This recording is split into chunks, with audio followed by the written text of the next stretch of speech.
अथ मंत्रपाठः।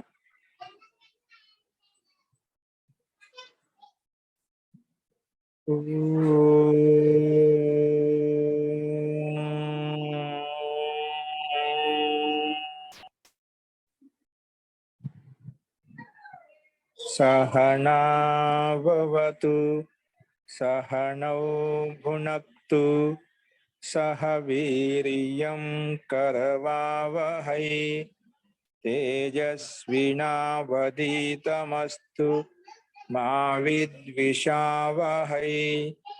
ओम शांति शांति शांति।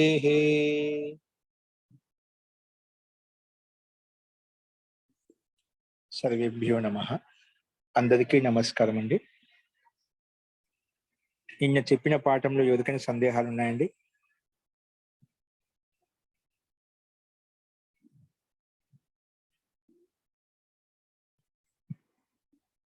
అస్తు ప్రకృత వంశరామః. నిన్న మనము ఈకోజల్ కాదు, అంతకంటే ముందు రుద విద ముష గ్రహి స్వపి ప్రచ్ఛః సంశ్చ అనే సూత్రంలో సన్ ప్రత్యయం వచ్చినప్పుడు రూపాలు ఏ రకంగా ఉంటాయి, ఏ రకంగా ఉంటాయి అనేది మనము చూశాము. అందులో నిన్న ఒకటి తుష్టు సతి అనే రూపసిద్ధి చూశాము. తుష్టు సతి దానికి సమానంగానే వివిధిషతి అనే రూపసిద్ధి ఎలా ఉంటుందో చూశాము. అలాగే రురు దిశతి, తుష్టు సతి కాదు, రురు దిశతి అనే రూపసిద్ధి చూసాం మనము. దానికి సమానంగానే వివిధిషతి, ముము శిషతి రూపాలు అలాగే ఉంటాయని చెప్పి చూశాము. ఇప్పుడు అదే క్రమంలో జిగ్రిక్షతి అనే రూపసిద్ధి ఎలా అనేది చూద్దాం. ఇప్పుడు ఒకసారి గమనించండి, మీకు స్లైడ్ మీద కనిపిస్తుంది చూడండి. జిగ్రిక్షతి అనే రూపసిద్ధి అనేది ఎలా అనేది ఇప్పుడు చూద్దామండి. పరిశిష్టం చూడండి, గమనించండి పరిశిష్టాన్ని. జిగృక్షతి. నిన్న రుదు దిశతిలో ముఖ్యంగా రుదు ధాతుకు అనుబంధం లోపలిస్తే రుద్దు మిగులుతుంది. ఆ రుద్దు ధాతు చేత సన్ ప్రత్యయం తీసుకొచ్చాము. ఆ సన్ ప్రత్యేక అనుబంధ లోపం చేస్తే సా మిగిలింది. ఆ సాకి ఇట్ట ఆగమం చేస్తే మధ్యలో సన్కి ఇట్ట ఆగమం అయిపోయింది. రుద్దు ఇట్ సన్ అయిపోయింది. మరి ఇటుకి అనుబంధ లోపలిస్తే అనుబంధ లోపం చేసి ఈ మిగిలింది. రుద్దు ఈ సా. ఇప్పుడు ఈ మొత్తానికి సనాద్యంత ధాతవ అనే సూత్రం ప్రకారంగా మొత్తానికి ధాతు సంజ్ఞ అని పేరు పెట్టాము. ధాతు సంజ్ఞ అని పేరు పెట్టడం వల్ల ఏమైపోయిందంటే మళ్ళీ ధాతుకు అధికారంలోకి వెళ్ళి లట్ ప్రత్యయం తీసుకొచ్చాము. లట్ స్థానంలో తిప్పు వచ్చింది. తిప్పు వచ్చిన తర్వాత మళ్ళీ ఆ ధాతు మొత్తం సన ధాతునకు తిప్ ప్రత్యయానికి మధ్యలో షప్ ప్రత్యయం వచ్చింది. షప్కా తిప్క అనుబంధ లోపం చేస్తే షప్క ఆ మిగిలింది, తిప్క తి మిగిలింది. తర్వాత వాటిని కలిపితేనే రురు దిశతి అనే రూపం మనకు సిద్ధించింది. షప్క ఆ అనేది అతో గుణే సూత్రం ప్రకారంగా పరరూపం చేస్తే మనకు రురు దిశతి, వివి దిశతి, ముము శిషతి అనే రూపాలు మనకి ఈ రకంగా సిద్ధించాయి. ఇప్పుడు అదే క్రమంలో నెక్స్ట్ చూడండి, జిగ్రిక్షతి అనే రూపసిద్ధి ఎలా వచ్చిందనేది చూడండి. ఒకసారి గమనించండి, అది అర్థం చేసుకునేది. దీంట్లో కొన్ని సూత్రాలు ఎక్కువగా ఉంటాయి, గమనించండి. ముందు భాగం గమనించండి. మీకు స్థితి అక్కడ ఏ సూత్రం దానికి ఎదురుగా స్థితి గమనిస్తూ పోతుంటే మీకు అర్థం అవుతుంది. దీంట్లో మార్పులు చాలా జరుగుతాయి, కానీ అర్థం చేసుకుని చాలా సింపుల్ గా ఉంటుంది. అర్థం చేసుకోకుంటే చాలా కఠినం అనిపిస్తుంది. కాబట్టి ఇక్కడ గమనించండి. రూపం అంటే జిగ్రిక్షతి అంటే గ్రహించడానికి ఇష్టపడుతున్నాడు, గ్రహించడానికి అంటే తీసుకోవడానికి, గ్రహించడానికి ఇష్టపడుతున్నాడు. అతని జిగ్రిక్షతి అంటే గ్రహితుం ఇచ్చతి జిగ్రిక్షతి. గ్రహితుం ఇచ్చతి జిగ్రిక్షతి అంటే గ్రహించుకోవడానికి ఇష్టపడేవాడిని జిగ్రిక్షతి అని అంటాం. ఓకే, సో ఇది మనకు సిద్ధి. ఈ సిద్ధిని ఈ సిద్ధి రూపసిద్ధి ఎలా తయారైంది అది గమనించాలి. కాబట్టి గ్రహధాతు తీసుకోండి. ఈ రూపాన్ని తయారు చేయాలంటే గ్రహధాతుతో తయారు చేస్తాము. కాబట్టి గ్రహధాతు తీసుకున్నాం. గ్రహ ఉపాదానే మనము రుద విద ముష గ్రహి, రుదుధాతు, విధధాతు, ముషధాతు ఈ సూత్రంలో ఉండే 3 ధాతులకు రూపసిద్ధి చూసాము. అదే క్రమంలో రుద విద ముష అయిపోయిన తర్వాత గ్రహ, రుద విద ముష గ్రహ, గ్రహధాతు చేత సని ప్రత్యయం తీసుకొస్తే మనకు జిగ్రిక్షతి అనే రూపం తయారవుతుంది. అది ఎలాగో ఇప్పుడు గమనిద్దాము. సో గ్రహధాతు తీసుకున్నాము. గ్రహధాతుకి పూర్వవత్ పైన చెప్పిన విధంగానే భూవాదయో ధాతవ అనే సూత్రం ప్రకారంగా ఈ గ్రహ అనే ధాతువునకు గ్రహ అనే దానికి ధాతు అని పేరు పెట్టుకుంటాం. భూవాదయో ధాతవ అనే సూత్రం వచ్చి మామూలుగా గ్రహ, ఈ గ్రహకే ధాతు అంటామని చెప్పిందట. ఈ గ్రహకే ధాతు అని పేరు. అంటే ఈ రకంగా ఈ సూత్రం ధాతు అని పేరు పెట్టి నామకరణం చేసింది. సరే, నామకరణం చేయడం ఎలా వచ్చింది? నామకరణం చేయగానే ఇష్టపడే అర్థంలో సమాన కర్తృకాదిచ్ఛాయాం నేను చెప్పాం కదా, ధాతోహో సమాన కర్తృకాదిచ్ఛాయాం ధాతు మాత్రం ధాతువు చేత సమానకర్త ఉన్నప్పుడు ఇచ్ఛా అర్థంలో ఇష్టపడే అర్థంలో సన్ ప్రత్యయం వస్తుంది.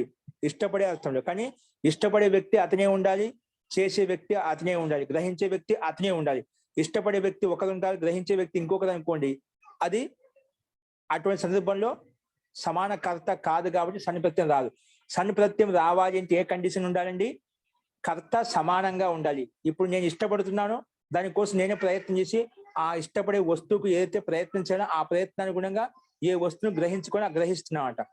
ఎవరికి ఇష్టం ఉంది నేను గ్రహిస్తున్నాను కాదు, గ్రహించే వ్యక్తి ఇష్టపడే వ్యక్తి ఇద్దరు ఒకటే అయి ఉండాలి. అటువంటి సందర్భంలోనే సన్ ప్రత్యయం వస్తుంది ధాతువు చేత. ఓకే, సో ఈ రకంగా ఇక్కడ ఇష్టపడే అర్థం కదా, ఏమి ఇష్టపడుతున్నాడు? గ్రహించడానికి ఇష్టపడుతున్నాడు, గ్రహీతుమిచ్చ తీసుకోవడానికి ఇష్టపడుతున్నాడు. ఇలాంటి అర్థం ఉంది కాబట్టి ఇక్కడ మనం ధాతువు చేత సన్ ప్రత్యయం వచ్చింది. ధాతు కర్మణ సమాన కర్తృకాత్ ఇచ్ఛాయామ, ఇచ్ఛా అర్థంలో సమాన కర్త అయినప్పుడు సన్ ప్రత్యయం వస్తుంది. సన్ ప్రత్యయం ఎక్కడ వస్తుంది? ప్రత్యయ అనే సూత్రం వచ్చేసి ముందు సన్కి ప్రత్యయం పేరు పెడుతుంది. ఆ ప్రత్యయం ఎక్కడ వస్తుందంటే పరశ్చ, ప్రత్యయం ఎల్లప్పుడు పక్కనే వస్తుంది అని చెప్పిందన్నమాట. అందుకే పక్కనే వచ్చింది. ఎక్కడ పక్కనే? గ్రహధాతుకి పక్కనే వచ్చిందన్నమాట. గ్రహ సన్. ఓకే, సో సన్ రాగానే అనుబంధ లోపం చేయండి. అనుబంధ లోపం ఎలా అవుతుంది? నకారానికి హలంత్యం అనే సూత్రం ప్రకారంగా ఇత్తని పేరు పెడతాము. ఇత్తని పేరు పెట్టగానే తస్య లోప అనే సూత్రం వచ్చేసి నువ్వు ఎవరికైతే ఇత్తని పేరు పెట్టావో దాన్ని లోపం చేసేయి. లోపం అంటే ఏం చేయాలి? అదర్శనం లోప, దాన్ని కనిపించకుండా చెయ్యి.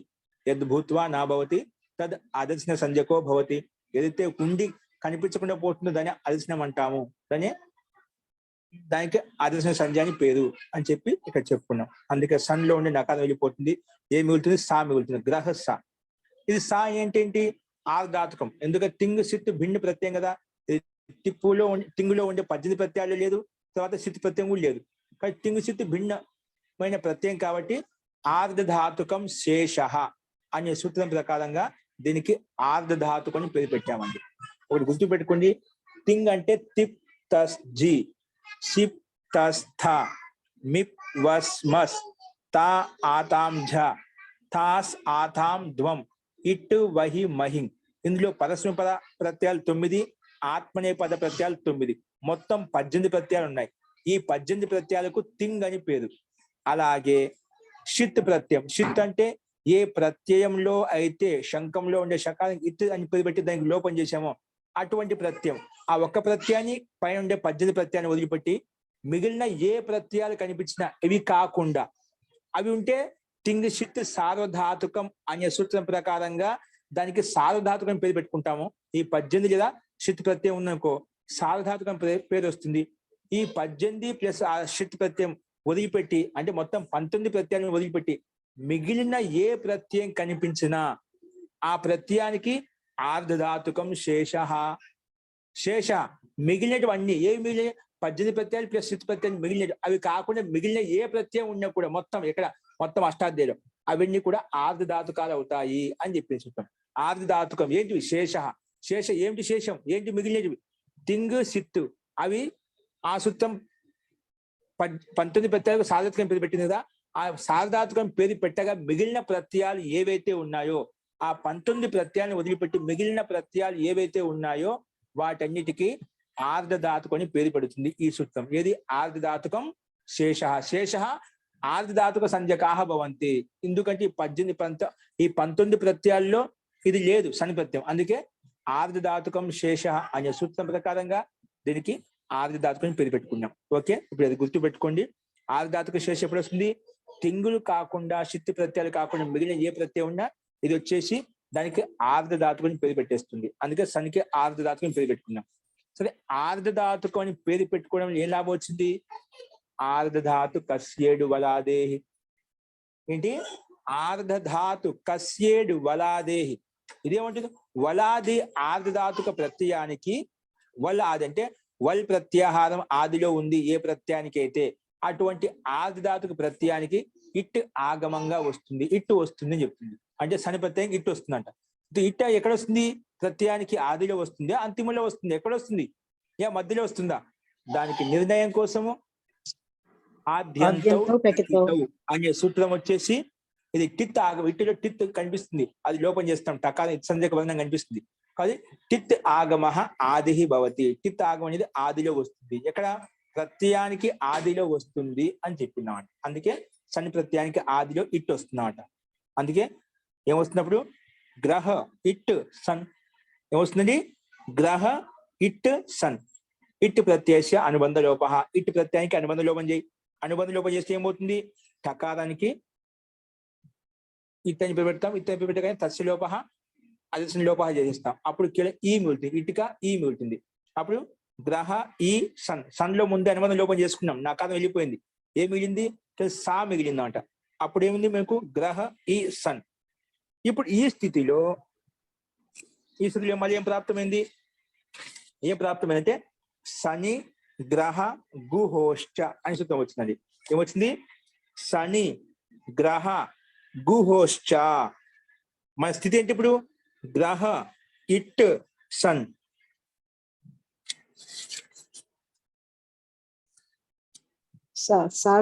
నకారం పోయింది.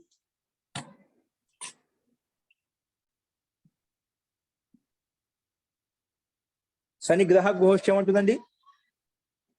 శని గ్రహ గుహోష్ట ఏమంటుందంటే సన్ పక్కన ఉంటే మనకి ఏం చెప్పినాం? గ్రహ ఇట్ సన్ ఉంది కదా మనకు. ఆర్ధాతు కస్యేడు వలాదేశం ప్రాప్తమైంది, ఇట్ ఆగం ప్రాప్తమైంది. చూడండి ఇక్కడ మీకు స్లైడ్ మీద కనిపిస్తుంది నీట్ గా. శని గ్రహ గుహోష్ట. ఇప్పుడు మన స్థితి గమనించండి. సన్ గ్రహధాతు పక్కన ఇటుక ఈ వచ్చింది, పక్కన సన్ ప్రత్యేకంగా సా ఉంది. ఇది మన స్థితి. ఓకే, ఇప్పుడు ఈ స్థితిలో ఈ సందర్భం ఇది వచ్చినాడు పరిగెత్తుకుంటా. శని గ్రహ గుహోష్ట ఇదేమంటుంది? సూత్రార్థం చూడండి. అర్థ స్లైడ్ మీద చూసుకోండి. గ్రహ గుహ ఈ రెండు ధాతులు, గ్రహధాతు గాని గుహధాతు గాని. ఇది ఇత్యేతయో ఉగంతానాం ఇది ఏతయో ఉగంతానాం చ శని ప్రత్యయ పరత ఇట్ ఆగమో నాభవతి అని చెప్పింది. ఇదేమంటుందంటే లేదండి, గ్రహధాతు పక్కలో లేదా గుహధాతుకి పక్కలో లేదా ఉగంత ధాతువులకు పక్కన, ఇక్కడ ఉగంత ధాతువులు లేవు మనకేముంది అంటే ఆప్షన్స్ ఇచ్చామన్నమాట. సంధాతు గ్రహధాతుకి పక్కలో గాని గుహధాతుకి పక్కలో గాని ఉగంత ధాతువులు. ఉగంత అంటే ఎక్కడైతే ఉకారానికి ఇటు చేసామో దాన్ని ఉగంతం అంటామంట. ఓకే, అవి లేవు. మనకేముంది అది చూద్దాం. గ్రహధాతు ఉంది కదా మనకు. గ్రహధాతుకి పక్కలో సన్ ఉంటే గిన ఉంది కదా. గ్రహ గుహ ఇది ఏతయో ఉగంతానాం చ శని పరత శని ప్రత్యయే పరత. శని ప్రత్యయం పక్కన ఉంటే ఉంది. ఎక్కడ ఏముంది? గ్రహధాతుకి శని పక్కన ఉంది కదా, ఉంది. శని పక్కన ఉంది అంటే ప్రత్యయ పరత ఇట్ ఆగమో నాభవతి. ఇట్ ఆగం రాదు. ఒకవేళ గ్రహధాతుకి పక్కన గాని గుహధాతుకి పక్కన గాని సన్ను వచ్చిందనుకోండి, ఆ సన్నుకి ఇటు చేసుకోబోతున్నావు కదా. ఇటు ఎట్లా చేసుకోబోతున్నావు? ఏ సూత్రం ప్రకారం వస్తుంది ఇట్ ఆగమం? ఆర్ధాతు కస్యేడు వలాది. అదేమంటుంది? నాకు ఆర్ధాతుగా ఉంటే చాలు, వలాది ఆర్ధాతుకు ప్రత్యయం ఉంటే నేను ఇటు తీసుకొస్తా అంటుంది. కానీ ఆ సూత్రం ప్రకారంగా ఇటు వస్తుంది కాబట్టి ఈ సూత్రం ఏం చెప్పింది? లేదండి, ఒక గ్రహధాతుకి పక్కన ఎప్పుడైనా కానీ సన్ను వచ్చిందనుకోండి, ఆ సన్నుకు మాత్రం ఇటు చేసుకోవద్దు, పక్కన వేరే ధాతులు చేసుకో కావాలంటే. ఒక గ్రహధాతు గుహధాతుకి పక్కన ఎప్పుడు సన్ ప్రత్యయం వచ్చినా అప్పుడు ఇటు రాదు అని నిషేధిస్తుంది. ఎందుకు చెప్పాల్సి వచ్చింది? ఇది చెప్పకపోయామనుకోండి, అది సామాన్యంగా ఆర్ధధాతు కస్యేడు వలాది ఆర్ధధాతుకి ప్రత్యయం ఉంటే చాలు, అది ఇటు చేసేస్తుంది సామాన్యంగా. అది సామాన్య ప్రాప్తి అన్నమాట. ఇది అపవాదం. ఆ సూత్రం వస్తుందే కాబట్టి దాన్ని నిలబెట్టడం కోసమే ఇది వచ్చేని చెప్పింది. సన్ను పక్కన ఉంటే మాత్రము నేను దానికి ఇట్టు ఆగమం చేయను అని చెప్పి నిషేధించింది అన్నమాట. అందుకే ఇక్కడ ఇట్టు రాదు మనకు. ఓన్లీ ఏముంటుంది? గ్రహ సన్క స. అర్థమైందా? ఇట్టు ప్రాప్తమైంది ఆర్ధధాతు కస్యేడు వలాది పైన చెప్పిన ప్రకారంగా. కానీ ఈ సూత్రం మటుకు నిషేధించింది, వద్దు అని చెప్పి. సన్ పక్కన ఉంటే గ్రహధాతుకి ఇట్టు ఆగము చేసుకోవద్దు, ఇట్టు ఆగము నాభవతి, ఇట్టు ఆగము రాదు, ప్రాప్తం అవుతుంది పై సూత్రం ప్రకారంగా. ఇది వద్దు అని చెప్పింది. సరే, వద్దని చెప్తే నిలబడిపోయింది. అందుకే గ్రహ సన్ అలాగే మిగిలిపోయి. ఏం మిగిలాయి? గ్రహ సన్ ఇక్కడ స్లైడ్ మీద కనిపిస్తుంది. గ్రహ సన్ అలాగే ఉన్నాయి, ఇటు లేదు, మధ్య తీసేసాం, నిషేధించింది కదా. శని గ్రహ గుహోశ్చ వచ్చి స్పష్టంగా ఉంది. శని గ్రహ గుహ, గ్రహధాతు గుహధాతుకి పక్కన సన్ ఉంటే ఇటు ఆగమం నా భవతి అని పైనుంచి అనుమతి వస్తుందన్నమాట మనకు. ఇటు ఆగం రాదు అని చెప్పి. సరే, ఈ సూత్రం స్పష్టమైంది. సన్ గ్రహ సన్ అలాగే ఉండిపోయాయి. సన్ కూడా అనుబంధం లోపం చేసాం మనం ముందే. సా మిగిలింది, గ్రహ సా మిగిలింది. ఇప్పుడు ఈ సందర్భంలో ఏమొచ్చింది సూత్రము? రుద విద ముష గ్రహి స్వపి ప్రత్యహ సంశ్చ. మన ప్రకృత సూత్రం వచ్చింది. ప్రకృత సూత్రం అంటే ఏమిటి? మనం చెప్పుకోబోయే సూత్రాన్ని ప్రకృత సూత్రం అంటాం. ఇప్పుడు ఏ సూత్రం చెప్పుకుంటాం? రుద విద ముష గ్రహి స్వపి ప్రత్యహ సంశ్చ, ఆ సూత్రం చెప్పుకుంటున్నాం కదా, అది వచ్చిందన్నమాట. ఏముంటుంది? రుదధాతుకి పక్కలో గాని, విధధాతుకి పక్కలో గాని, ముషధాతుకి పక్కలో గాని, లేదా రుద విద ముష గ్రహధాతుకి గ్రహధాతు ఉంది కదా, రుద విద ముదకి మనం పైన చూసేసాం. గ్రహధాతుకి పక్కలో సన్ ప్రత్యయం కిత్వత్ అవుతుంది. ఏతే ప్రత్యయం దానికి కిత్వత్ చేస్తాను అని చెప్పినమాట. గ్రహధాతుకి ప్రక్కన ఏదైతే ప్రత్యయం ఉందో ఆ ప్రత్యయానికి కిత్తువత్ చేస్తాను అని చెప్పి. సన్ అనేది కిత్తు లేదు కదా, దాంట్లో నిత్తుంది. నకారానికి ఇత్తు చేశాం కాబట్టి నిత్తు ప్రత్యయం అంటాం, కానీ కిత్తు ప్రత్యయం కాదు. కకారానికి ఇత్తు చేయలేదు కాబట్టి ఈ సూత్రం వచ్చి ఏం చెప్పింది? దానికి ఏ ప్రత్యయం అయితే ఉందో దానికి కిత్తువత్ చేసుకో అని. కిత్తు లేదు, దానికి కిత్తు అయిన విధంగా, కకారానికి ఇత్తు చేసిన విధంగా చేసుకో, అలా భావించు. కిత్తువత్ చేసింది లేదుగా, చేసింది ఎవరికి? సన్ ప్రత్యయానికి. సరే, కిత్తువత్ చేయడం ఎందుకు చేశాము? కిత్తువత్ చేయడం ప్రయోజనం ఏంటి? కిత్తువత్ ఎందుకు చేశామంటే స్లైడ్ మీద కనిపిస్తుంది చూడండి, స్లైడ్ చూడండి. గ్రహిజ్య వయి వ్యధి వష్టి విచతి వృశ్చతి పృచ్ఛతి భృజ్యతీనాం గితిచ. ఈ సూత్రం కోసము మనము ఏం చేయాల్సి వచ్చింది? కిత్తువత్ చేసుకోవాల్సి వచ్చింది అన్నమాట. ఇదేమంటుంది? ఈ సూత్రం రావాలి, ఈ సూత్రం వచ్చి పని చేయాలి అంటే ఏమంటుంది? నాకు కిత్తు ప్రత్యయం పక్కన ఉంటేనే ముందుండే గ్రహధాతులు పనిచేస్తాను అంటున్నమాట. ఏమంటుందండి? నేను గ్రహధాతులు ఏమైనా మార్పులు చేయాలి, ఏమైనా సంప్రసారణం చేయాలి అంటే పక్కన కిత్తు ప్రత్యయం పక్కన ఉండాలి అని చెప్పినాడు. ఒకవేళ మన ప్రకృత సూత్రం వచ్చేసి దానికి సన్ ప్రత్యయం కిత్తువత్ చేయకపోయింటే ఈ సూత్రం వచ్చేదా? రాదు. కానీ ఈ సూత్ర ప్రయోజనం కోసం, ఈ సూత్రం వచ్చి సంప్రసారం చేయడం కోసం, గ్రహధాతుకి సంప్రసారం చేయడం కోసమే సన్ ప్రత్యయానికి కిత్తువత్ చేయాల్సి వచ్చింది.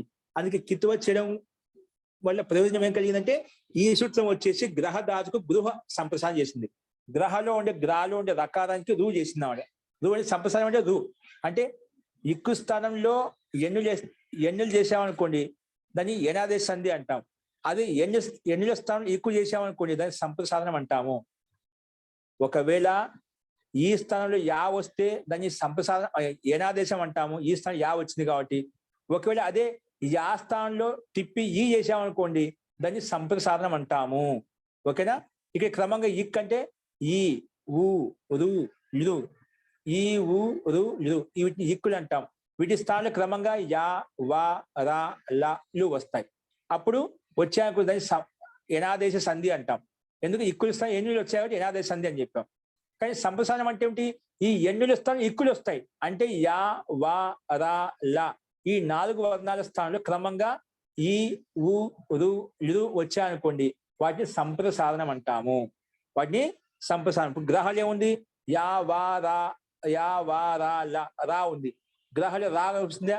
రా అనే గ్రహ అన్నప్పుడు రాలో మనకు రకారం కనిపిస్తుందంట ఆంశిక రూపంలో. కాబట్టి ఆ రకారానికి ఏమొస్తుంది? క్రమంగా 3వ స్థానం ఉంది కదా, ఈ ఊ రు వస్తుంది. ఈ ఊ రు వస్తుంది అన్నమాట. క్రమంగా చూసుకోవాలి. ఈ ఊ రు స్థానంలో క్రమంగా యా వా రా లా అని చెప్పాం కదా. ఇప్పుడు యా వా రా లా లో రకాల 3వ స్థానం ఉంది కాబట్టి రకాల స్థానంలో ఈ ఊ రు 3వ స్థానంలో ఉండేది రు వస్తుంది అన్నమాట. అందుకే గ్రహంలో ఉండే రాకి రు చేస్తే గృహు అయిపోయామట.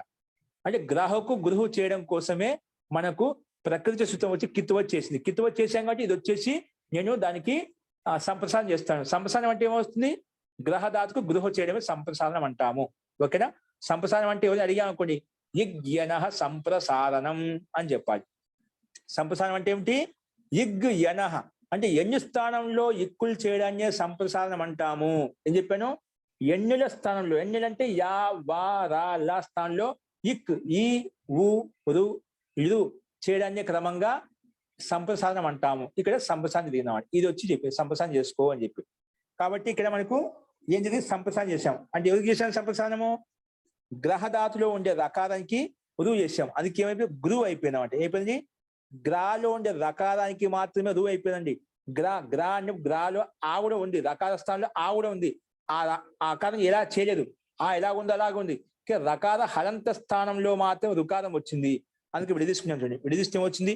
ఇక్కడ సూత్రాలు చూసారా, ఇవన్నీ ధాతు, గ్రహధాతు, జ్యాధాతు, వయి ధాతు, వ్యధి ధాతు, వష్టి ధాతు, విచతి ధాతు, వృశ్చతి ధాతు, పృచ్ఛతి ధాతు, భృజ్యతి ధాతు, ఇవన్నీ ధాతు అండి. మనకి ఈ ధాతుల పక్కలో ఎప్పుడు కిత్తు పక్కన ఉన్నా, కిత్తు ప్రత్యయం పక్కన ఉన్నా అప్పుడు ఈ ధాతులకు సంప్రసారణం అవుతుంది. అందులో మనకి ఇక్కడ గ్రహధాతు మొట్టమొదటిలో ఉంది. గ్రహి అంటే గ్రహధాతుని అర్థం. ఈ గ్రహధాతుకు సంప్రసారం చేస్తుంది. అంటే ఈ సూత్రంలో ఎన్నైతే ధాతులు ఉన్నాయో ఆ ధాతులకు సంప్రసారం అవుతుంది. కానీ సంప్రసారం రావాలి అంటే ఈ ధాతులకు పక్కన కిత్ ప్రత్యయం పక్కన ఉండాలి. మనం కిత్తువత్ చేసుకున్న వాడి కిత్ ప్రత్యయం సన్ ప్రత్యయం కిత్తువత్ అయ్యింది కాబట్టి కిత్ ప్రత్యయం పక్కన ఉంది. అందుకే మనకు సంప్రసారణం జరిగింది అనమాట. ఓకేనా? అందుకే గ్రహస్థానంలో గృహ అయిపోయింది. ఏమైపోయింది? గ్రహస్థానంలో గృహ అయిపోయింది అనమాట. అందుకే పరిశిష్టం చూసుకోండి. ఇప్పుడు పరిశిష్టం చూడండి.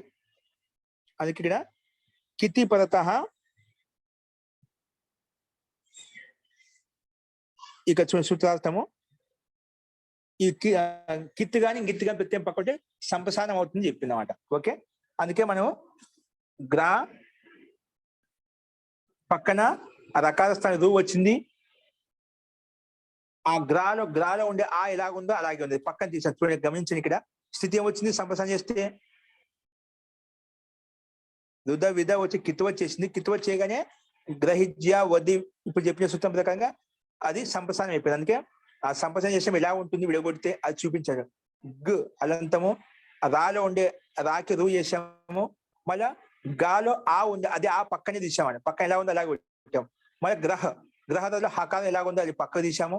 సన్ ప్రత్యయానికి సా పక్కన ఉంది. ఓకేనా? ఎలా విడగొట్టే అర్థమైంది? గ్రహలో గ్రాలో రాకి మాత్రమే రేఫాంశం, హలంత రకారానికి మాత్రమే రూ చేశాము. ఆ గ్రా అన్నప్పుడు గ్రాలో ఆ కూడా వినిపిస్తుంది. ఆ ఆకారాన్ని పక్కకు తీసామన్నమాట. అందుకే రాస్తాను రూ వచ్చింది. ఆ ఎలా ఉందో అలాగే ఉంది, హా ఎలా ఉందో అలాగే ఉంది, సన్ ప్రత్యయం ఎలాగుందో అలాగే ఉంది. ఓకే, సో ఇది ఈ రకంగా విడదీశాం సంప్రసారం అయిపోయినప్పుడు. జీ చెప్పండి, ఎవరు అడుగుతున్న మధ్యలో? అది ఓ ఎవరో వినిపించటం లేదన్నారండి. ఇప్పుడు వినిపిస్తుందండి? వినిపిస్తుంది. ఎవరో అన్నారు. ఓకే అండి. సంప్రసారం చేశాం. సంప్రసారం ఏమైనా రాష్ట్రం రూ వచ్చిందన్నమాట. ఆ రూకి పక్కన ఆ ఎలాగుందో అలా పక్క తీసాము.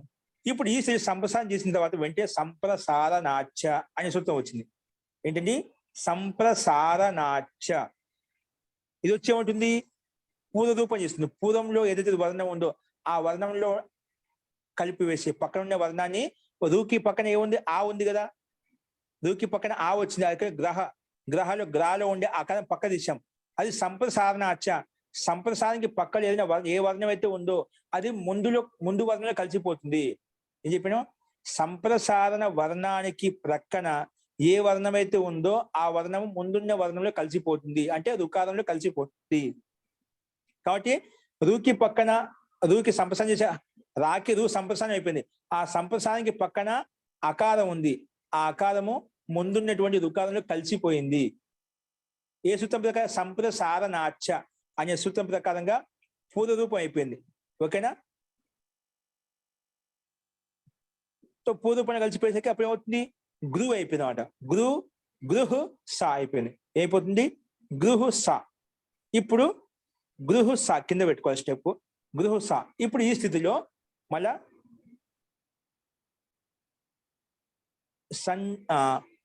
సనాద్యంత ధాతవ.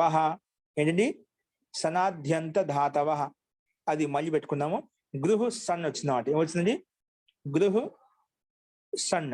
ఇప్పుడు సంయంగోహ్. ఏంటండి? సంయంగోహ్ అనే సూత్రం ప్రకారం సన్ కదా, సన్ ప్రత్యయం పక్కన ఉంటే ధాతువులకు రెండు అవుతాయి. ఏం చెప్పింది? లిటి ధాతో సో అది సన్ యంగో అనే సూత్రం ప్రకారంగా సన్ను పక్కన ఉంటే ధాతునకు ధాతో ద్వే భవత, ధాతునకు 2 అవుతుంది, ధాతు 2గా మారిపోతుంది. అందుకే ఇప్పుడు గ్రహకు గృహ సంప్రసారం చేశాం కదా, అప్పుడు మనకు గృహ సన్ ఉంది. ఇప్పుడు ద్విత్వం చేస్తే ఏమవుతుంది? గృహ సన్, సన్ కా సా, గృహ సన్. ఓకేనా? సన్ యంగో వచ్చి చెప్పింది, సన్ ప్రత్యయం పక్కన ఉన్న యంగ్ ప్రత్యయం పక్కన ఉన్న ధాత్నకు ద్విత్వం అవుతుంది, అంటే 2 అయిపోతాయి. అందుకే ఇక్కడ సన్ ప్రత్యయం ఉంది కాబట్టి మనకు ధాత్నకు 2 చేశాం. అప్పుడు ఏమైపోయింది? గృహ సన్. ఓకేనా? గృహ సన్. ఇప్పుడు ఈ సందర్భంలో మళ్ళా పూర్వోభ్యాస మనం 2 చేశాం కదా, ఆ రెండిట్లో మొట్టమొదటి దానికి అభ్యాసం ఇప్పుడు పెట్టుకుంటాము. అభ్యాసం ఇప్పుడు పెట్టగానే హలాది శేష, నువ్వు ఎవరికైతే అభ్యాసం ఇప్పుడు పెట్టావో ముందు దానికి, అందులో ఆది హల్లు మాత్రమే మిగులుతుంది. నేను చెప్పుకున్నాం, ఆది హల్లు వర్ణం మిగులుతుంది. మిగిలిన ఆదిలో ఏ వర్ణం అయితే లేదో హల్లు వర్ణం లేదని తొలగిపోతుంది, నిషేధించబడుతుంది అన్నమాట. అదే గృహలో గృహ మాత్రమే ఉంటుంది, ఎందుకంటే ఆది హల్ వర్ణం గా అలాగే ఉంటుంది. అచ్చుల విషయం ఏం చెప్పలేదు కాబట్టి ఎలా ఉంది, అది గృహ అలాగే ఉంది. దాని పక్కన హా ఉంది కాబట్టి అది లోపిస్తుంది. అభ్యాసంలో మాత్రమే, ఎవరికైతే అభ్యాసం పేరు పెట్టామో అందులో మాత్రమే. అందుకే గృహ స వచ్చింది. గృహ స. ఇప్పుడు ఈ సందర్భంలో మళ్ళా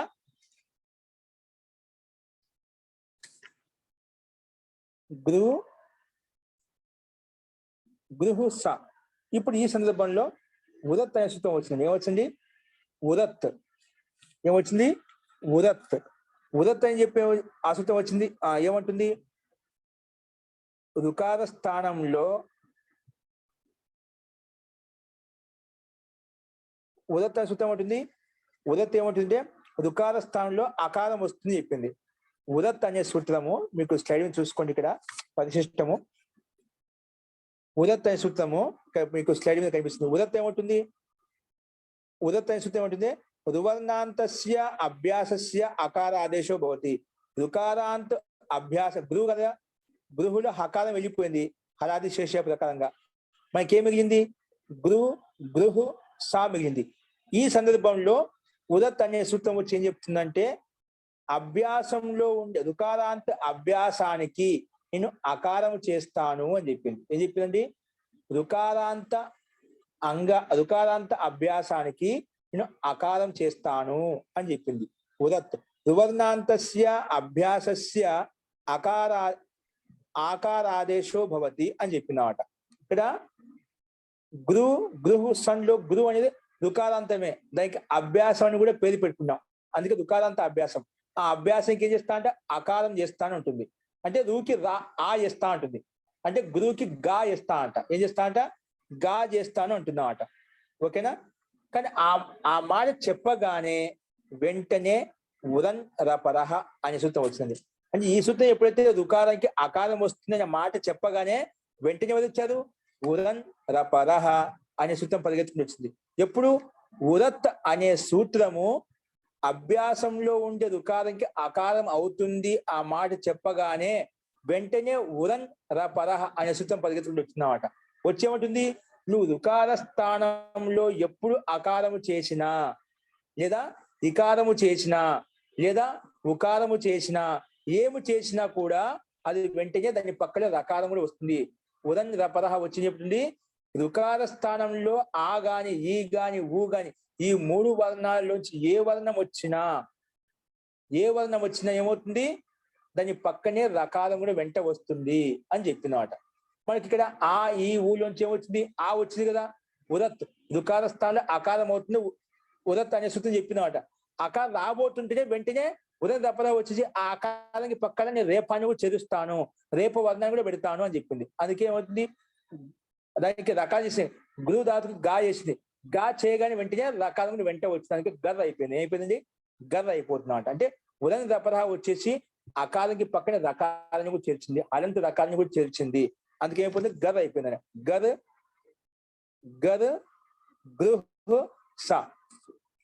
గృహ స. మనం ముందే గృహలో ఉండే అభ్యాసం ఉండే హకారానికి ముందు లోపం చేసుకున్నాం హలాది చేసే ప్రకారంగా. ఆ గురువుకి మాత్రం గర్ అయిపోయింది అన్నమాట, రుకానికి అర్ అయిపోయింది. అందుకే గృహ స. ఓకే. గర్ గృహ స మనం హకారానికి ముందు లోపం చేసేసుకున్నామండి. ఇప్పుడు ఈ స్థితిలో కుహోశ్చుహు అనే సూత్రం వచ్చిందండి. గర్ గృహ స ఈ సందర్భంలో ఏమొచ్చింది? కుహోశ్చుహు అనే సూత్రం వచ్చింది అన్నమాట. ఇది వచ్చి ఏమంటుంది? అభ్యాసంలో కవర్గం కానీ హకారం కానీ ఉంటే దానికి నేను చవర్గం చేస్తాను అంటుంది. ఏమంటుందండి? అభ్యాసంలో కవర్గం అంటే కవర్గంలో ఉండే క ఖ గ ఘంగ ఈ 5 అక్షరాలలోంచి ఏ అక్షరం వచ్చినా లేదా హకారం వచ్చినా వాటికి నేను చవర్గం చేస్తాను. అంటే చవర్గంలో ఉండే వర్ణాలు చేస్తాను క్రమంగా. కవర్గంలో ఎన్నో అక్షరం అయితే ఉంటే చవర్గంలో అన్ని అక్షరం తీసుకొస్తాను అని చెప్పింది. ఇక్కడ గర్ ఉంది కదా, గర్ ఉంది. గర్ గృహ స. ఇప్పుడు దీనికంటే ముందు కుహోశ్చు కంటే ముందు ఏం చెప్పింది? సరే ముందు చేసుకో. కుహోచి ఈ గదిలో మొట్టమొదటి అక్షరం ఏంటి? అభ్యాసంలో మొత్తం గా ఉంది కదా, ఆ గాకి చవర్గం వస్తుంది అన్నమాట. అంటే కవర్గ స్థానంలో చవర్గం వస్తుంది. అంటే కవర్గంలో ఎన్నో అక్షరం ఉంది? క ఖ గ. గ అనే 3వ అక్షరం, కానీ చవర్గంలో 3వ అక్షరం వస్తుంది. చ ఛ జ. అంటే స్థానంలో జా వస్తుంది అన్నమాట. అందుకే జర్ అయిపోతుంది. ఏమవుతుంది? జర్ గృహ స. జర్ గృహ స. ఇక్కడ మళ్ళీ హలాది శేష వస్తుంది. ఒకసారి గృహలో ఉండే హకారానికి హలాది శేష ప్రకారం తీసేసాం. మన గర్ వచ్చిన వెంటనే ఆ రకాలను తీసేయాలన్నమాట. అందుకే ఆ గదిలో ఉండే రకాన్ని తీసేయాలంటే మళ్ళీ హలాది శేష సూత్రం మళ్ళీ ప్రవృత్తి జరుగుతుంది అన్నమాట. మళ్ళీ వస్తుంది. గదిలో ఉండే రకారం కూడా లోపం అవుతుంది. హలాది శేష అభ్యాసం కదా, అభ్యాసంలో ఆది హల్లు వర్ణం మాత్రమే ఉంటుంది. రెండో హల్లు వర్ణం ఉండదు అనమాట. ఆది వర్ణం ఉంటేనే పెట్టుకో, రెండో హల్లు వర్ణం ఉంటే వెంటనే లోపం చేసే అని చెప్పి హలాది శేష చెప్పింది. అందుకే గదిలో గా మాత్రమే ఆది హల్లు వర్ణం ఉంది కాబట్టి అదొకటి పెట్టుకున్నాము. దాన్ని పక్కలో ఉండే రకాన్ని తీసివేసాము. తీసేస్తే గానే మిగులుతుంది. ఆ గాకి ఏం చేసాము? కుహోష్టు ప్రకారంగా కవర్గస్య చవర్గ ఆదేశం అవుతుంది, చవర్గం చేసినాం. అందుకే కాస్తంలో ఏమొస్తుంది? జా వస్తుంది అన్నమాట. అందుకే జ గృహ సా వచ్చింది. జా గృహ సా రకాలను తీసేసాము. జా గృహ సా వచ్చింది. ఇప్పుడు ఈ సందర్భంలో మళ్ళీ మనకు ఒక సూత్రం వచ్చింది. సంయత. ఏంటండి? సంయత. ఏమంటే సంయత ఇది వచ్చి ఏమంటుందంటే సన్ని ప్రత్యయ పరత అభ్యాసస్య అకారస్య ఇకారాదేశో భవతి. చూడండి స్లైడ్ కనిపిస్తుంది. ఇదేమంటుంది? మనకు జా గృహ సా వచ్చింది. ఇంతవరకు ఓకేనా? జా గృహ సా. ఇదేమంటుందంటే సని పరత అంటే సని ప్రత్యయం పక్కన ఉంటే సని పరత అకారాంతస్య అభ్యాసస్య అకారాంత అభ్యాసానికి. ఇప్పుడు అభ్యాసం ఉంది కదా, జా గృహు సా అన్నాం. జా అనేది అభ్యాసం కదా, ముందు పేరు పెట్టుకున్నాం. ఆ జాలో అకారాంతస్య జాలో ఆ ఉంది. అకారాంతం ఇది అభ్యాసంలో మాత్రం చూసుకోండి. అకారాంతం అది అభ్యాసం కూడా. అందుకే అలాంటి అకారాంతస్య అభ్యాసస్య ఇకారాదేశో భవతి అని చెప్పింది. స్లైడ్ మీద కనిపిస్తుందా? అభ్యాసంలో అకారాంతం ఉంటే గిన అంటే జాకి అంతిలో ఆ ఉంది కదా, జాలో ఆ ఉంది కదా, అది అంతిమంలో ఉంది కదా, జాకి అంతిమంలో ఉంది. అది అకారాంత అభ్యాసం. అటువంటి అకారాంత అభ్యాసానికి ఇకారము చేస్తాను అంటే జాలో ఉండే అకారానికి ఇకారం చేస్తాను ఉంటుంది. ఇకారం చేస్తాను ఉంటుంది. కాబట్టి అది అకారాంతము అభ్యాసం రెండు ఉన్నాయి కాబట్టి, రెండు కండిషన్లు ఉన్నాయి కాబట్టి ఈ సూత్రం వచ్చేసి ఇకారం చేసింది అనమాట. అంటే జాకు జీ చేసింది అనమాట. జాలో ఉండే అకారానికి ఈ వేస్తే ఏమవుతుంది? జీ అయిపోయింది అనమాట. ఓకేనా? అందుకే సన్నిపదత అకారాంతస్య అభ్యాస ఇకారాదేశో భవతి. అప్పుడు ఏమైపోయింది మనకు స్థితి? జా గృహ సాలో జాని జీగా మారిపోయింది. జాని ఏమైపోయింది? జీగా మారిపోయింది. అందుకే జీ గృహ సా. ఓకేనా? జీ గృహ సా. ఇప్పుడు ఈ సందర్భంలో ఓకే సన్యత చెప్పి అర్థమైంది కదా. అది సన్ని పక్కన ఉంటే సన్ని ప్రత్యయం పక్కన ఉంటే ఆ అభ్యాసం నుండి ఆకారానికి ఏం చేసింది? ఈకారం చేసింది. అందుకే జీ అయిపోయింది. జీ గృహ సా. గృహ సా ఎలా ఉన్నాయి అలాగే ఉన్నాయి. ఇప్పుడు నెక్స్ట్ హోఢః అనే సూత్రం వచ్చింది. ఏమొచ్చింది? హోఢః. ఇది కూడా కింద కనిపిస్తుంది. హోఢః పరిశిష్టం చూసుకోండి. హోఢః ఏమంటుంది? ఇది మన దగ్గర స్థితి గమనించండి. ఏ స్థితిలో వచ్చిందో అది గమనించాలా. ఇక్కడేముంది మనకు? జా గృహ సా. జా గృహ సా అలా సారీ జీ గృహ సా గుణం చేసుకున్నాం మనం. అభ్యాసానికి ఇకారం చేసుకున్నాం. జీ గృహు స. ఈ స్థితిలో హోఢ వచ్చినమాట. హోఢ ఇదేమంటుందంటే హకారస్య డకారాదేశో భవతి జలి పరతః పదాంతేచ. జలి పరతః పదాంతేచ. హకారస్య అంటే హకారానికి, షష్ఠివిభక్తి అంటాం కదా కాకేకి. హకారస్య అంటే హకారానికి, డకారాదేశో భవతి డకార ఆదేశంగా వస్తుందంట. ఇక్కడ ఏముంది? హకారం ఎక్కడ ఉంది? జి గృహు స. ఇక్కడ హా ఎక్కడ ఉంది? గృహులో హా ఉందిగా, ఆ హకారానికి డకారం వస్తుందంట. హకార స్థానంలో డకార ఆదేశం అవుతుంది. అందుకే హకారస్య డకారాదేశం అవుతుంది. కానీ ఎప్పుడు? జలి పరతః లేదా పదాంతేచ. జల్లు వర్ణం పక్కన ఉంటే లేదా పదాంతం పక్కన ఉంటేనే. ఇక్కడ ఏముంది మనకు? జలి వర్ణం ఉంది, సా ఉంది కదా. గృహ పక్కన సన్క సా ఉంది కదా, జలి ప్రత్యయం అంట. జలి ప్రత్యాహారంలో వస్తుంది కాబట్టి అది పక్కన ఉంటే ముందున్న హకారానికి డకారం అయిపోయింది. అదిగా చేశాం. జి గృడ్ స. హాకి ఢా చేశాం. ఓ ఢ. హకారస్థం ఢా వచ్చింది. దానికి హాసం ఢా చేస్తే జి గృడ్ స. జి గృడ్ స వచ్చిందన్నమాట. హాసం ఢా వచ్చింది. ఇప్పుడు ఈ సందర్భంలో మళ్ళీ ఏమొచ్చిందండి?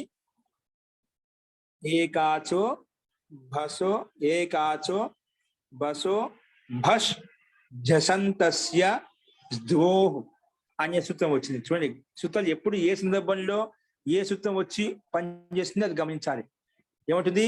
ఏకాచో బసో భష్ జసంతస్య ద్వోహ్ అనే సూత్రం వచ్చిందన్నమాట. ఇదేమంటుంది? అర్థం చూడండి. ధాతోరవయవో యా ఏకాచ్ అంటే ధాతువునకు అవయవం ఏంటి? ఏకాచ్ ఏదైతే ఉందో ధాతోర్ అవయవ యా ఏకాచ్. ధాతువులో ఎక్కడైతే ఏకాచ్ ఉందో, ఇక్కడ ధాతువు ఏంటంటే మనకు జి గృడ్ స. ఇందులో జి ఏంటి, గృడ్ ఏంటి, సన్ ఏంటి, సా అంటే ఏమిటి? ఇందులో ఈ మూడు వర్ణాల్లో ఏది ప్రత్యయము, ఏది ధాతువు, ఏది ఆగమం ఏంటి? ఇక్కడ ధాతు ఎక్కడ ఉందండి? జి గృడ్ సాలో ఏది ధాతు? ఈ మూడు చెప్పాను. జి ఒకటి, గృడ్ ఒకటి, సా ఒకటి. ఈ మూడు వర్ణాలు ఏది మనకు ధాతువు?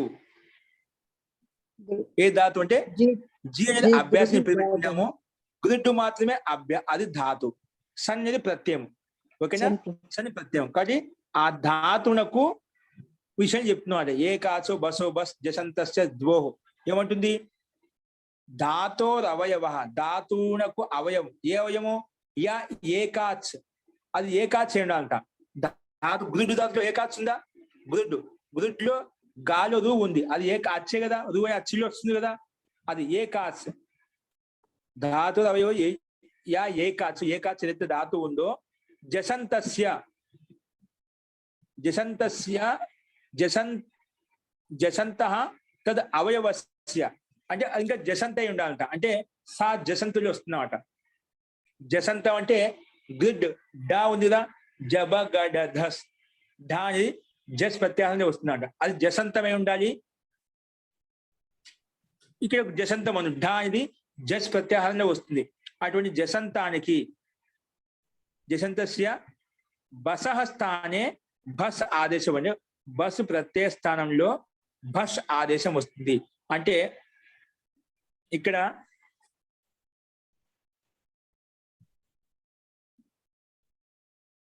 గకారం జిగ్రిడ్ లో గా ఉందిరా అల్ప ప్రాణము. ఆ గకారానికి అది బస్ ప్రత్యయాన్ని వస్తుంది.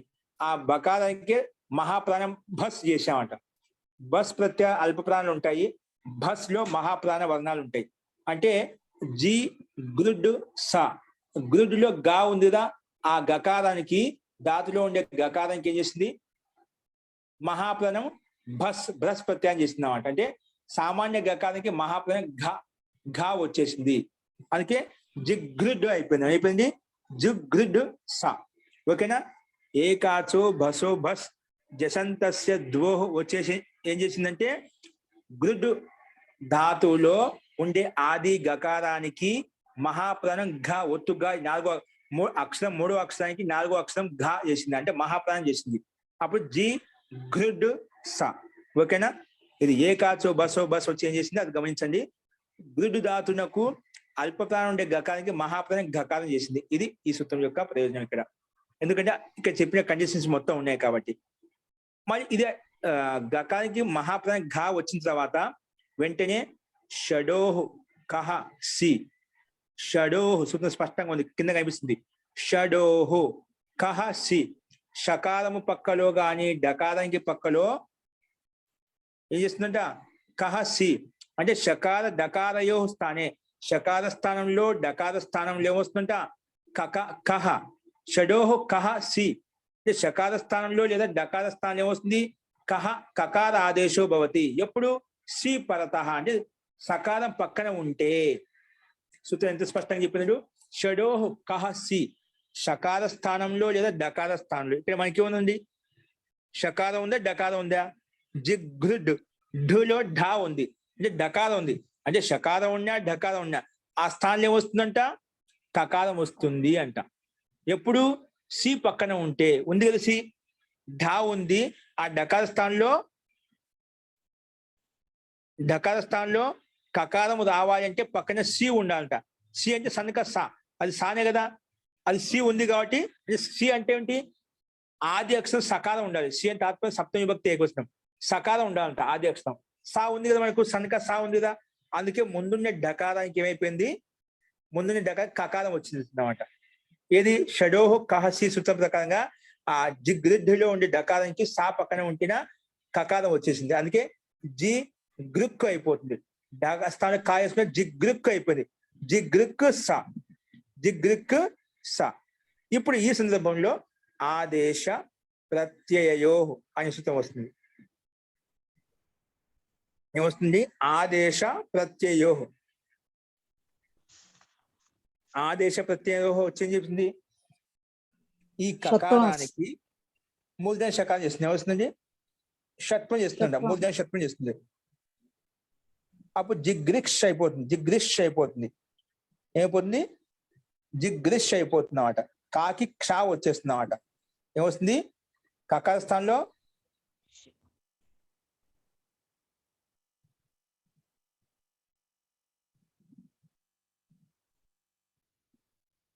ఆదేశ ప్రత్యయం వచ్చి ఏం చేస్తుందండి, జిగ్రిక్ కకారానికి మూలధన షకారం చేస్తుందన్నమాట. మూలధన షకారం చేయగానే పక్కన సా ఉంది కదా, ఆ సకారానికి వెంటనే మళ్ళా షకారం. ఆ జిగ్రిక్ లో కకారానికి చేయదు, ఆ కకారానికి పక్క సనిక సా ఉంది కదా, ఆ దంత సకారం చేస్తుంది, మూలధన షకారం చేస్తుందన్నమాట. ఇప్పుడు డకారానికి కకారం చేసాము, జిగ్రిక్ అయిపోయింది. మరి సని ప్రత్యయానికి సా ఉంది కదా, ఆ సకారానికి ఆదేశ ప్రత్యయో అనే సూత్రం ప్రకారంగా దానికి మూలధన షకారం చేస్తామంట. అప్పుడు మూలధన షకారం కాగానే వెంటనే అవి కకారం సకారం సంయుక్త అక్షర క్షాగా మారిపోతుంది. ఏమవుతుంది, క్షాగా మారిపోతుంది. జిగ్రిక్ష అయిపోయింది. మొత్తం కలిపితే ఏమైపోయింది, జిగ్రిక్ష. కా సా కలిపితే మూలధన షకారం అయితే క్షాగా మారిపోతుంది. కా క్షా కలిసి క్షాగా మారిపోయింది. అందుకే జిగ్రిక్ష అయిపోయింది. ఏమైపోయింది, జిగ్రిక్ష. అది సని ప్రత్యాంతం. కాబట్టి ఇప్పుడు సనాద్యంత ధాతవ ప్రకారంగా సని ప్రత్యయం అంతిమంలో ఉంది ఏ వర్ణాలకైతే ఆ మొత్తానికి కొత్తగా మనం ధాతు సంధ్య అని పేరు పెడతాం. అంటే జిగ్రిక్ష అనే మొత్తానికి ధాతు అని కొత్తగా పేరు పెట్టేసాం. జిగ్రిక్ష అనే దానికి ధాతు సంధ్య అని పేరు పెట్టాం. ధాతు సంధ్య అని పేరు పెట్టడం ఎలా వస్తుంది, మనం ధాతుకు అధికారాన్ని కలిపిస్తాం. ఏముంది అధికారంలో, వర్తమానే లట్టు అని లట్టు వస్తుంది. జిగ్రిక్ష లట్టు, లట్టు కానీ మొదలు లోపం చేస్తాము. అప్పుడు లకారం పొల్లి వెళ్తుంది. జిగ్రిక్ష లా, ఆ లకార స్థానంలో లహ కర్మనిచ్చ భావే చాకర్మకేభ్య అనే సూత్రం ప్రకారంగా లకార స్థానంలో కర్తార్థులు ప్రత్యయం తెచ్చుకోని చెప్పింది. ఆ ప్రత్యయం తెచ్చుకుంటే ఏమవుతుంది, మనకేమొస్తుంది, తిప్తస్జి షిప్తస్థ మిబ్వస్మస్ ప్రకారంగా ప్రథమ పురుష ఏకవచనంలో తిప్ వస్తున్నాడు. స్వాదుత్పత్తి తిబాదుత్పత్తి చేసి మనము లకార స్థానంలో మనం లస్య అధికారానికి వెళ్ళి ప్రత్యయం తెచ్చుకుంటే ప్రథమ పురుష ఏకవచనం టిప్ వస్తుందన్నమాట.